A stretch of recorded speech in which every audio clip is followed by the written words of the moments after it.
Welcome to Everyday Linux User. In today's video, I'm going to show you how to set up the Raspberry Pi 5.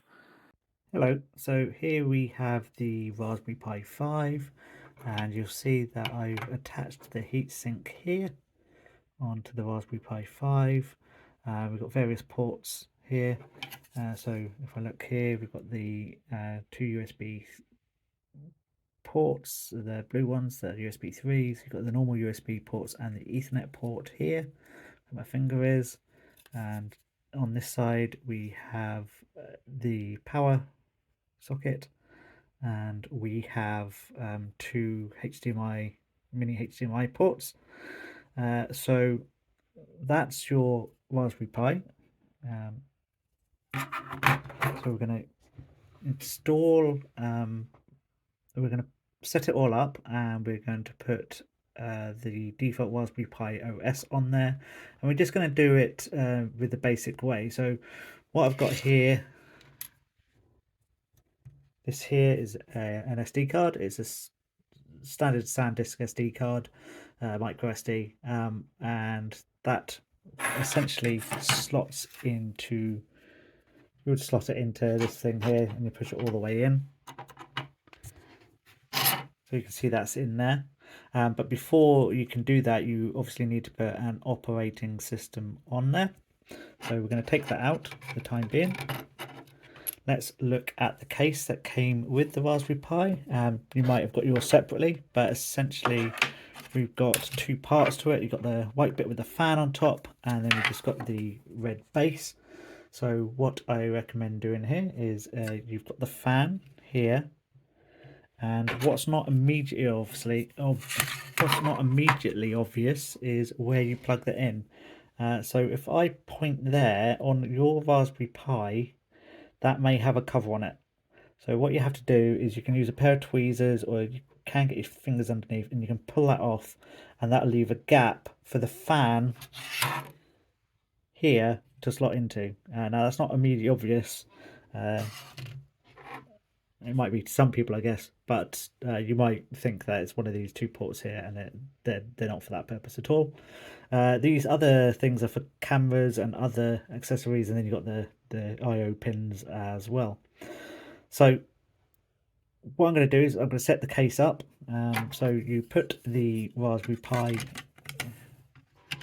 into the red case as follows. And what you want to make sure is the back is where the SD card is, like that. And then we're going to put the top onto the case. I'm going to pause this bit because I won't be able to hold the camera at the same time and plug the fan in, but essentially the fan's got to go into that slot there.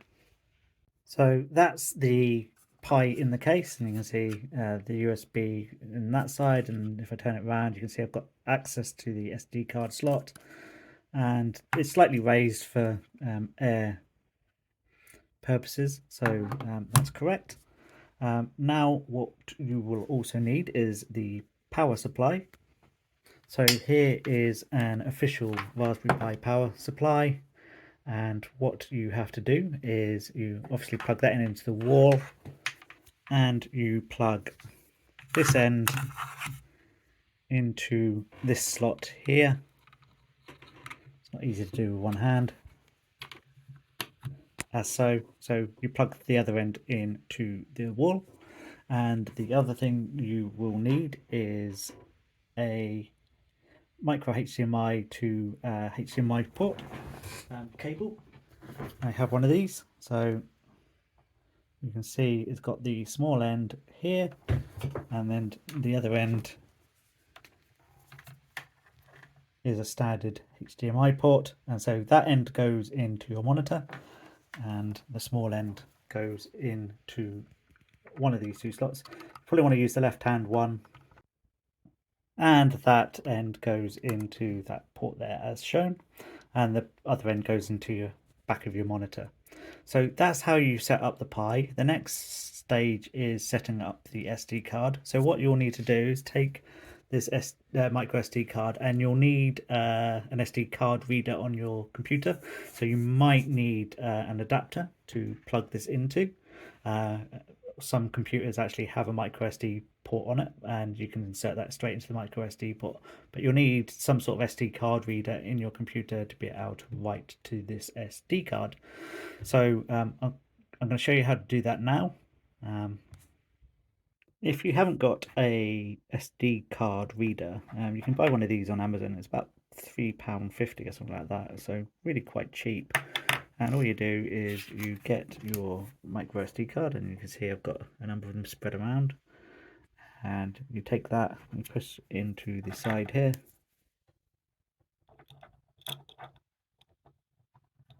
like so. Probably the other way around actually, like so. And then you take the cap off the end, and then you just plug the USB into your computer, into the USB drive, and then you should be able to have a fully functioning card reader, and it should work on Windows and Linux. Right, so I'm going to show you how to create the Pi SD card, put Raspberry Pi OS onto it using Windows, and I will show you how to do it using Linux as well. So first off, you need to open a web browser. It could be Edge or Chrome or whatever browser you choose. And the best place to go to get the software you need is raspberrypi.com/software. And what we're going to do is we're going to scroll down, and you can see there's a download for Windows. So we can click that, and that's done. So we can close the browser. So we close the browser, and then we open a Windows Explorer, and you see I've gone to the downloads folder, and you can see there's a new imager, and all you have to do is double click that, click yes when the warning appears. We can close the Explorer, then click install. And you can choose to run Raspberry Pi Imager as soon as you click finish, but it should also be available from the start, from the search as well.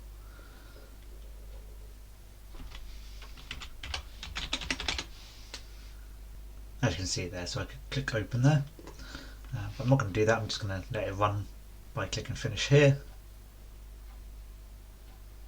And so you choose your device. So if you've got a Raspberry Pi 5, you choose Raspberry Pi, 4, you choose this one, and so on. It's got every model there, so I'm going to choose a Raspberry Pi 5, and then you can choose your OS. So by default you probably want the 64-bit version. There are other systems available, and I will do videos about these in the future. So for instance there's Raspberry Pi Lite, etc.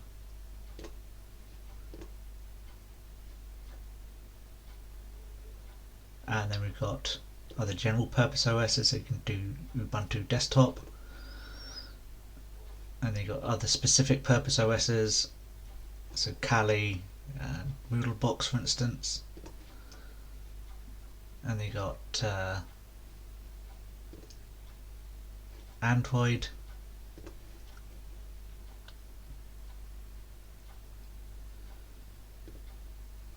And then you got a bootloader, but the one we're going to choose is the 64-bit version.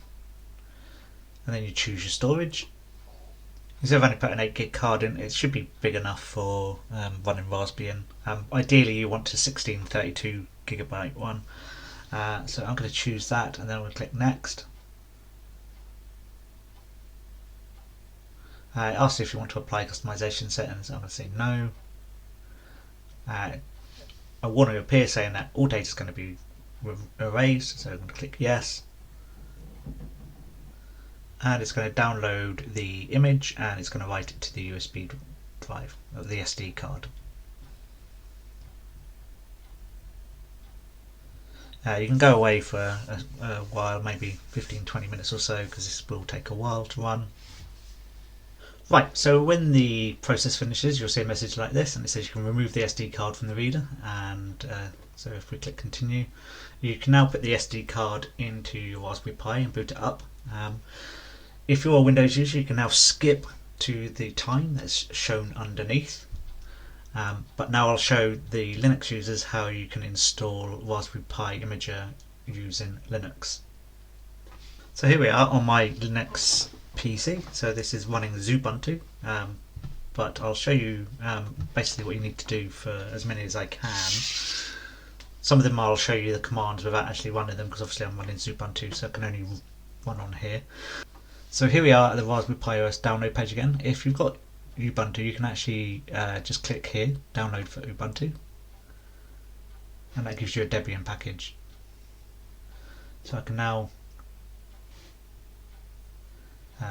just click the download and then click open, because I'm in Ubuntu. In Ubuntu it would bring up the Ubuntu installer, and all I have to do is click install,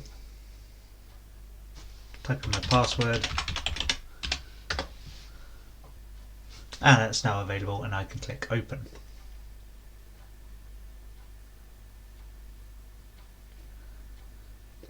And as before, I can do choose device, choose OS, and choose storage. Before I do that, I'm going to show you some other methods. So if you want to install for other operating systems, what you can do is you can go to github.com/Raspberry Pi/RPI Imager. And to show you this in action, what I'm going to do is I'm going to uninstall the version I had before. So open a terminal, sudo apt remove PI Imager.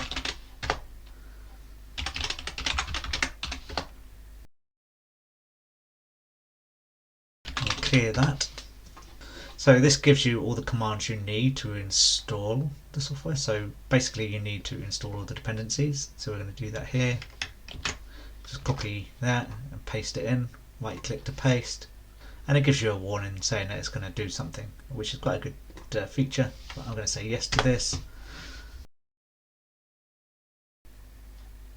and then we're going to clone the repository. This basically takes the source code and puts it onto your machine. If you're using limited memory, it says to put this option on, but what we're going to do is we're going to follow these commands for Debian.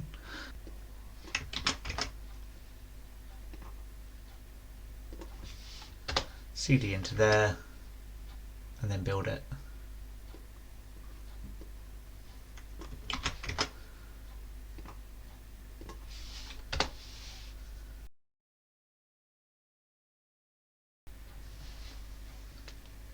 And that's done. So now all we have to do is cd sudo, we'll just take this command here like this.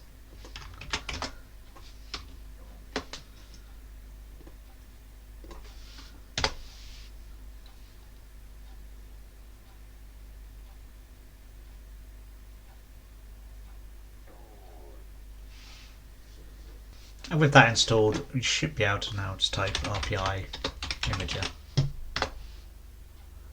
and you can see that's loaded. If you do it with the ampersand, it'll run in background mode. We've minimised the terminal window. We can now run the image. I've got an SD card in the SD card reader. I'm choosing my device, again Raspberry Pi 5, choosing the OS, Raspberry Pi OS, and choosing my storage. This time I'm using a 32GB card, and then I'm going to click next.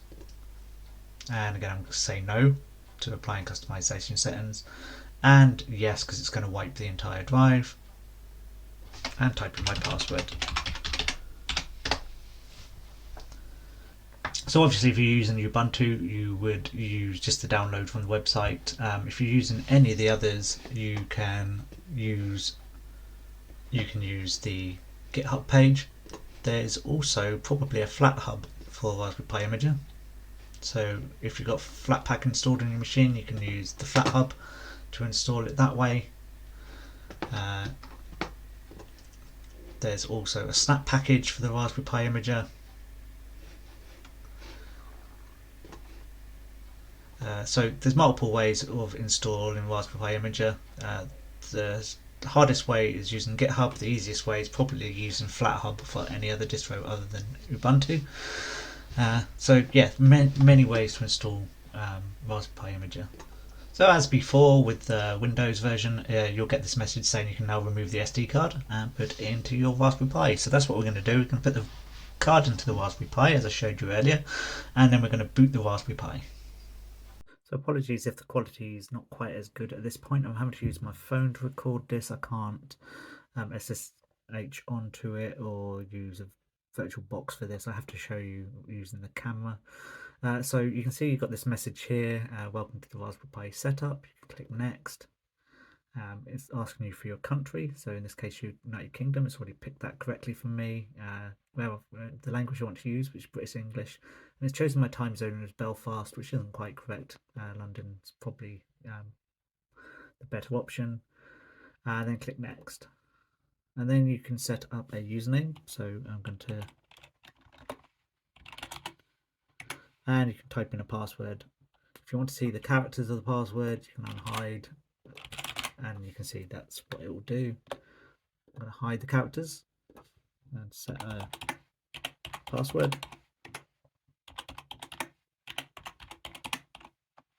Then we're going to click next, and it's asking for Wi-Fi, so I'm going to click that, which is my Wi-Fi, and then I'm going to enter the password.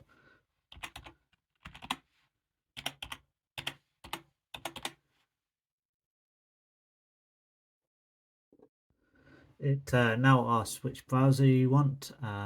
So Chromium and Firefox are pre-installed. Select the one you prefer to use. So this is going to make it your default browser. And you can uninstall one if you want. I'm going to make Chromium my default and click next. And then it says the operating system and applications will now be checked and updated if necessary. This may involve a large download. Click next to continue. You can actually skip the update if you want to. I'm not going to. Click next. And you can see it's now downloading updates, and it will install the updates. And as you can see, it's now installing the updates. And you see I've now got a system is up to date message, and I click OK. So now you need to restart the Raspberry Pi.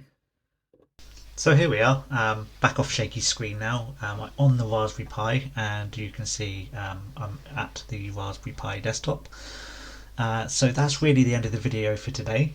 In the next video I'm going to show you how to set up different things about the Raspberry Pi. We'll try VNC, we'll try SSH, we'll try installing different desktop environments. I'll show you how to install software and things like that. So if you've got a Raspberry Pi, keep following on with this series. If you're just wanting to learn Linux, there will be videos as normal about different distributions, etc.